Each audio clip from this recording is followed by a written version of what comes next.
Okay, 6.2. This is going to be the last section that we're going to cover this chapter. So we went 6.1, 6.3, 6.1. Now we're going to end up on 6.2. Again, a lot of the stuff you guys see is going to look similar. So let's start off with a review one. It's asking you to solve the differential, and then that little note above, just remember a separable diffie can be expressed as the product of x and y. So as long as we can separate them, it's okay. So let's go ahead and write this first one with y prime by itself. And let's rewrite it as dy dx. So I'm going to start off by writing dy dx, and I'm going to bring xy to the other side. So 100x minus xy. Then I am going to multiply both sides by dx, and this is going to tell me that the x's need to stay on the right. Okay, well, what's here that we don't want? We don't want a y, but we can't factor y out because a y is not in both terms. But we can factor an x out, and then we'll divide both sides by 100 minus y. So that's going to give us 1 over 100 minus y dy equals x dx. Okay, this is looking better.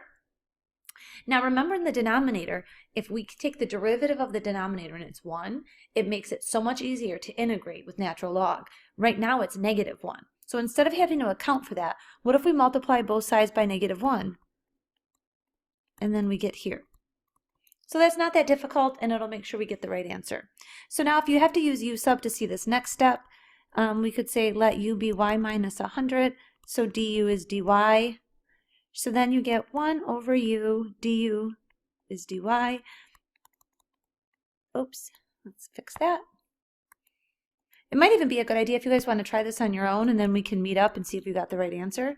So natural log absolute value of u is negative x squared over 2 plus c. And then we can replace u with what we know it to be. And again, we didn't have to do that step because we knew the derivative of the denominator was 1. So we could have jumped right to the natural log of absolute value of y minus 100. Okay, now we're done integrating. Let's exponentiate. Then I'm going to get the absolute value of y minus 100 is going to equal e to the negative x squared over 2 times e to the c. I'm going to take off the absolute value. And then I'm going to add the 100 to the other side. E to the c is c, e to the x squared over 2. Okay, and they didn't give us anything to be able to make this a particular solution. We solved it and we got a general solution. Okay, so we're starting off with a review. You're going to be doing this a couple times throughout this section, this idea. Okay, today though, if you look at the top, it says growth and decay. So we're going to jump into those models. You're going to have some story problems you might see, and they're going to be pretty short, but they're going to give you a description of what's happening. So like here, it says the rate of change of a variable y. So rate of change, that means slope, derivative. So the rate of change of a variable y, we're talking about dy dx, is proportional to the value of y. So that sounds kind of weird, but it'll make more sense once we write it out. Just to review about some pre-calc stuff, direct variation or joint variation means y is related to x in this relationship. Inverse means it's a over x. So if they have an inverse relationship, as x gets big, y gets smaller. Direct, as x gets big, y gets big. So the rate of change of y is means equal. So look, rate of change of y is, there's your proportionality constant, is proportional to the value of y. Okay, so this is creating a differential equation. Now what happens when we solve it? Okay, we've gotten pretty good at this. Let's take dy dx equal to k times y.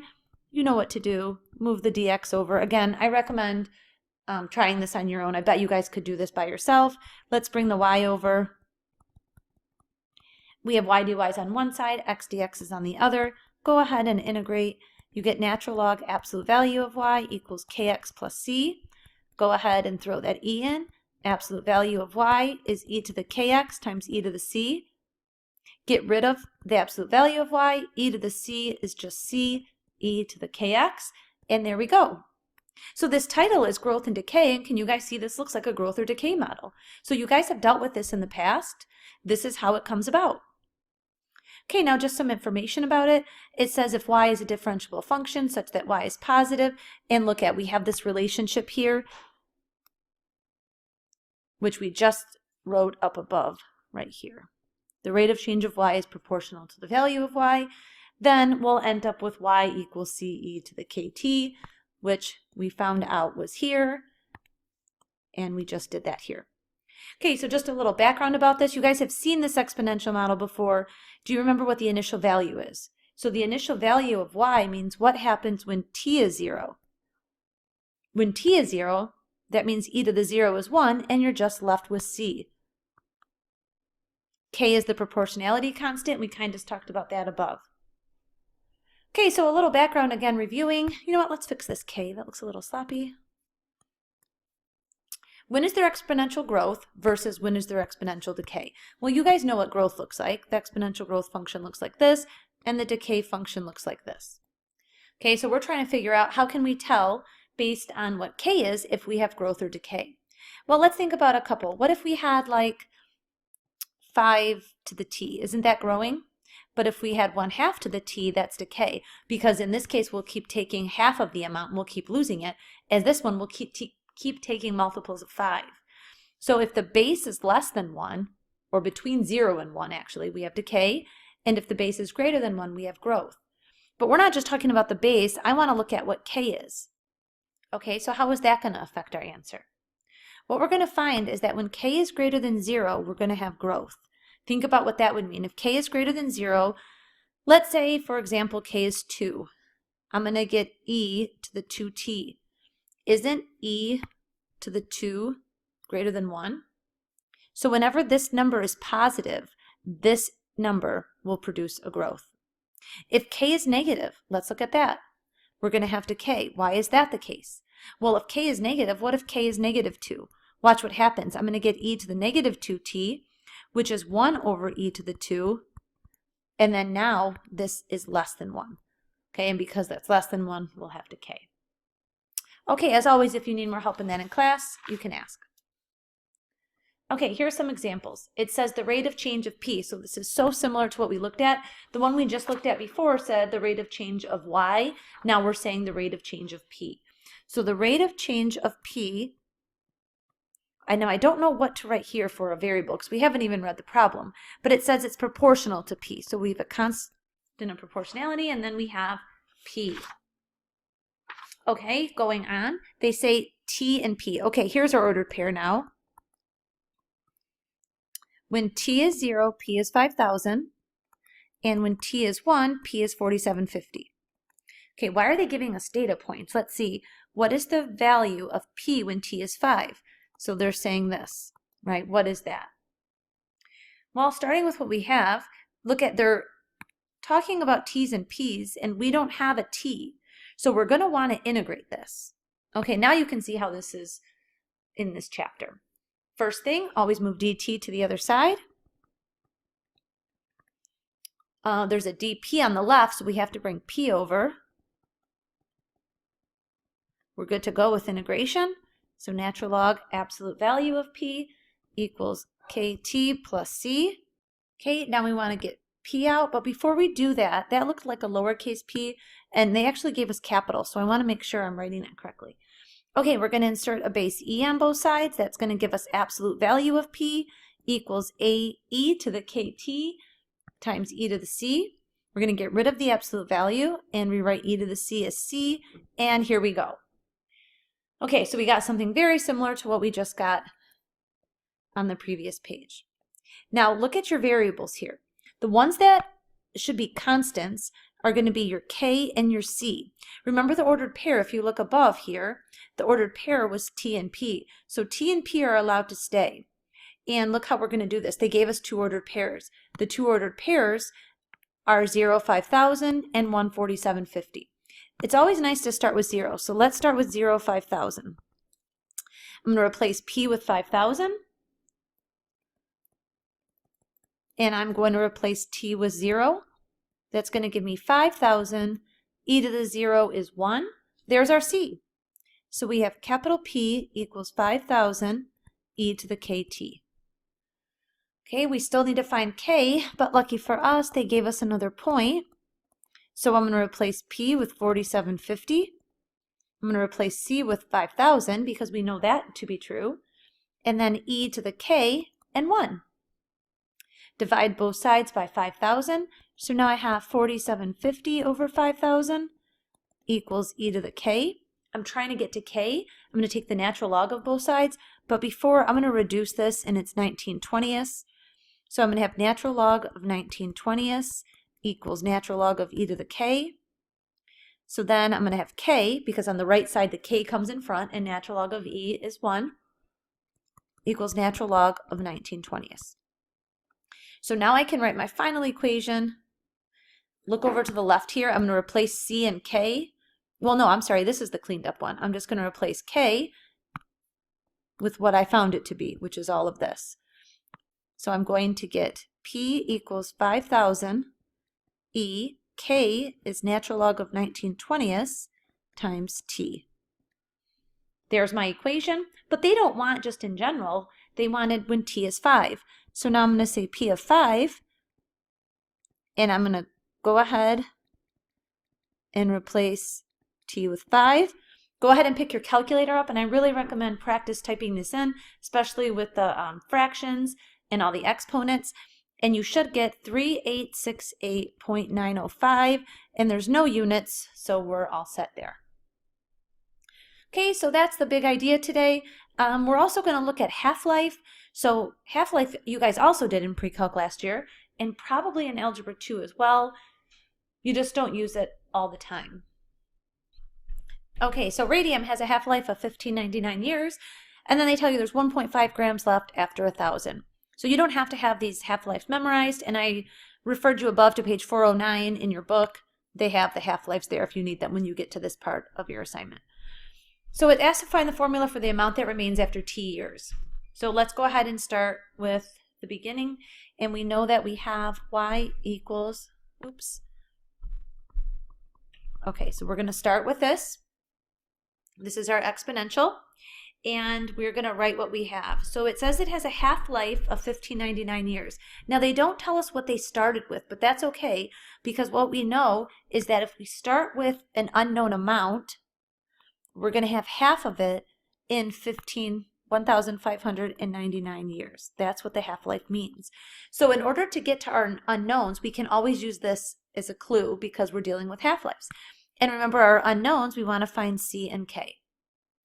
So let's start with the value of c, and then we know we're going to end up with half of c. We have e to the k. How long does this take? What time? It's 1599. If we divide both sides by c, we now have a half, and now we're down to one variable, which was our goal. Go ahead and take the natural log of both sides. The reason we're doing this is to bring 1599k down in front. So now I have natural log of a half equals 1599k. We're trying to get to k. Remember, look at the highlighted. We're looking at k and c. So k is now natural log of a half over 1599. I'm going to leave it like that because we want exact answers. So now I can start writing my equation, and I can replace k with natural log of 1/2 over 1599t. Now we have to get to c. Well, they gave us an ordered pair. They said that we're going to have 1.5 grams left after 1,000 years. So after 1,000 years, we're going to have 1.5 grams. So 1.5 goes here. We have c, and then we have this mess up here, natural log of a half over 1599. We're trying to get to c. Again, look over here. We need c and k, and we already have k. Now we're trying to get to c. So go ahead and replace t with 1,000 because they said after 1,000 years. At this point, I want you to pick up your calculator and type this in and go ahead and get a value for c.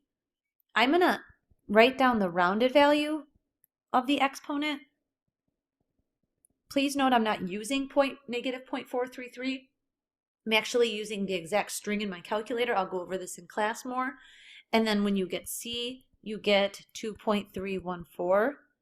So then the final equation, I can replace c over here with the 2.314. And then I have e to the natural log of a half over 1599. Wow, that got messy. Let me fix that. Oops. Okay, you guys go ahead and finish writing your answer. You should get natural log of a half over 1599t. Okay, there's your equation. So it said find the formula that remains after t years. Now look at B. How many grams were initially present? Is it that when t is 0? We actually found it. See if you can see it on the page somewhere. When t is 0, you can just let's see, where's your equation? Y equals 2.314 E. Now I'm writing all this out, but you really don't need to, and I'll show you why in a second. Because anything to the 0, doesn't that just go away? So 2.314 was our C. That's always going to be your initial amount. Okay, so you could have just said 2.314 grams. Okay, last problem on day 1. How many years, so that means find T, will it take to have only 1 gram left? So we have the equation right here. I'm not going to rewrite it. Here it is right here. We want to have only 1 gram left, so I want this to be 1. We've done the calculus, we've done the hard part. Now we just have to write this out, and we're going to go ahead and solve for this T because it said how many years, and we know that this is 1. So I'm going to have, you know what, I'll go ahead and write it out for you anyway, just because it's on a separate page. It's e to the natural log of 1/2 over 1599t. So again, I'm going to solve for t. I'm going to let y be 1. And then if you guys could pick your calculator up and solve this. Now, when you go ahead and solve for t, we're going to divide 2.314 on both sides and get 0.432. Now, you already have this string in your calculator, so go ahead and find it. So you're going to hit 1 divided by, pull this whole number in, just go up, highlight it, and hit enter. And then this is equal to e to the natural log of 1/2 over 1599t. Go ahead and take the natural log of both sides.